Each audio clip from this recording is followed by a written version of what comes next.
Қайырлы күн, құрметті достар. Осы жолғы демалысымызды біз тағы да осындай сапарымызға арнап отырық.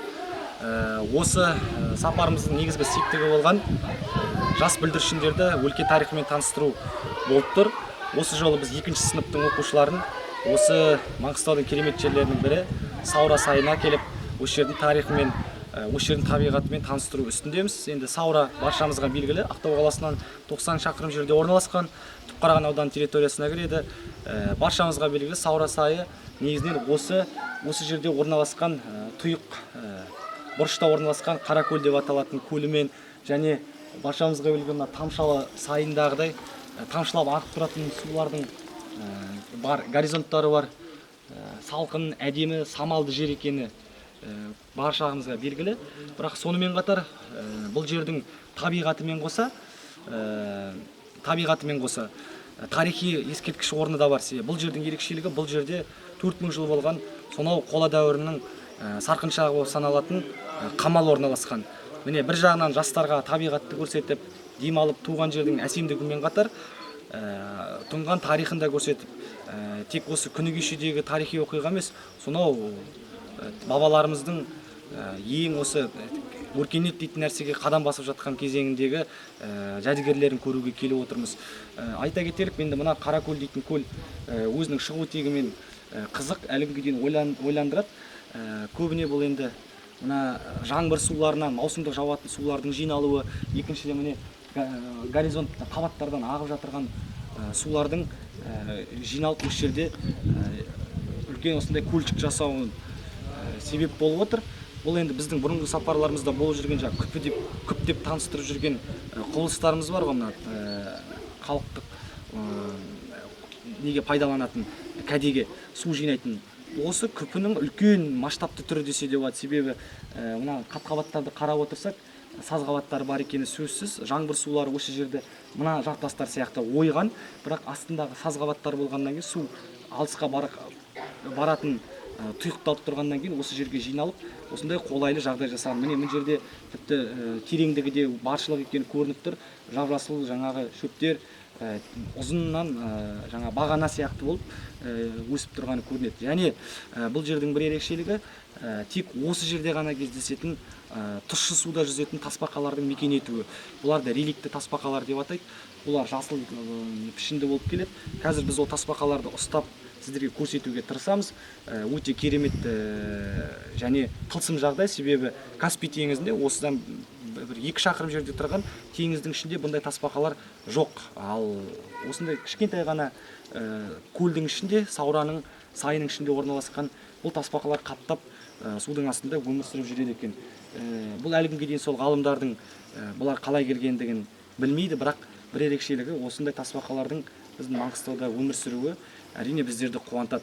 Сол міне қазір жас балаларды осы тасбақалар үшін көріп, жаңа қызығушылығы артып, осы жерге жаңағы қуанышпен келіп отыр. Меніңше міне біреулер тасбақаны ұстап та үлгерген шығар, бірақ біздер қазір сізге осы судың ішіндегі тасбақаларды көрсететін боламыз, таба алсақ. Содан кейін сайдың үстіне мініп, сол жердегі қамалмен таныстыратын боламыз. Әне тасбақаларды көрсеңіз болады, әне. Міне жаңа айтып кеткендегімізде реликті тасбақаларымыз деген осы. Өзгеше дала тасбақаларына қарағанда жасылдау, денелерде бір рептилиялар дейді, қос бауырлар деп айтты, жорғалаушылар. Сондай типтес, бір қарағанда бір кішкентай айдақар сияқты, тырнақтары да өткір, суда жүзетін болғаннан кейін шапшаң, өзі жасылдау, міне көрсеңіз болады. Қызық тасбақа, суда жүзетін. Өзі міне су өзінің туған жерінен шыққаннан кейін суға да тек ұмтылып бара жатыр. Міне көрсеңіз болады. Осындай реликті тасбақа деген осы. Бұл жерде көп. Тасбақадан басқа бұл жерде құрбақа да бар. Түрлі-түрлі тіршілік иелері бар. Әрине бұларға сол өмір сүру қолайлы. Біздер енді бұны көп құрғақта ұстай бермейік, себебі оның да бір зияны бар шығар. Сондықтан қазір жақсы кадрлар алғаннан кейін бұны біз қайта өзінің үйіне жіберетін боламыз.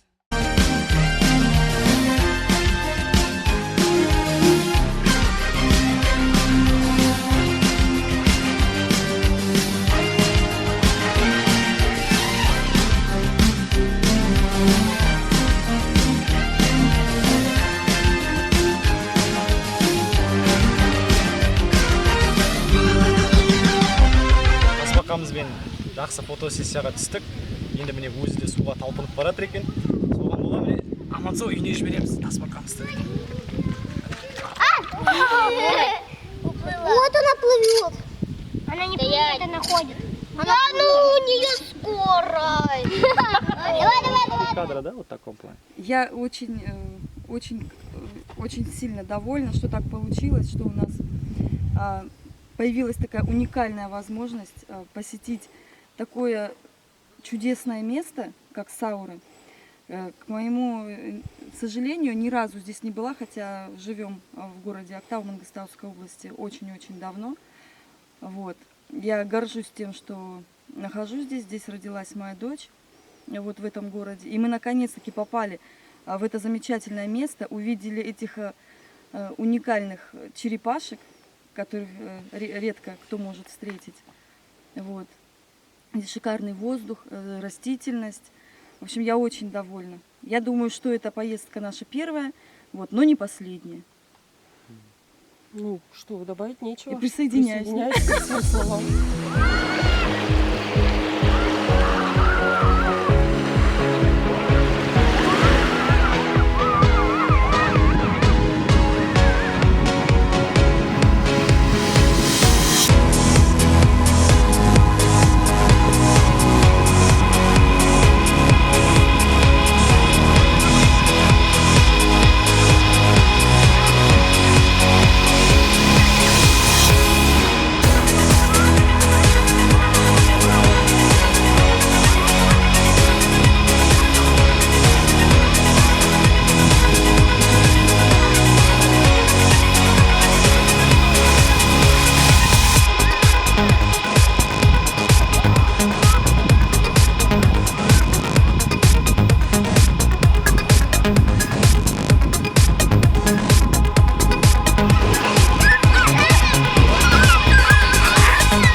Енді баршаңызға да белгілі бар, Маңғыстаудың ең бірінші мақтанышы болып біздің Каспий теңізі.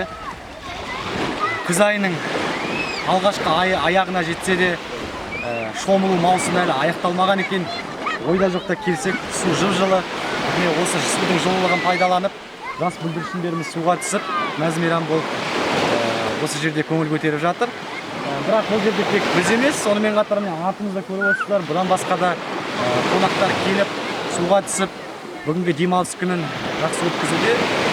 Сондықтан да теңіздің әрқашанда жаңағы айтады ғой, сұранысы өшпейді. Сондықтан да Маңғыстауға келіп, әр уақытта да теңізге түсіп, өзіңіздің уақытыңызды жақсы өткізуге тілектеспіз.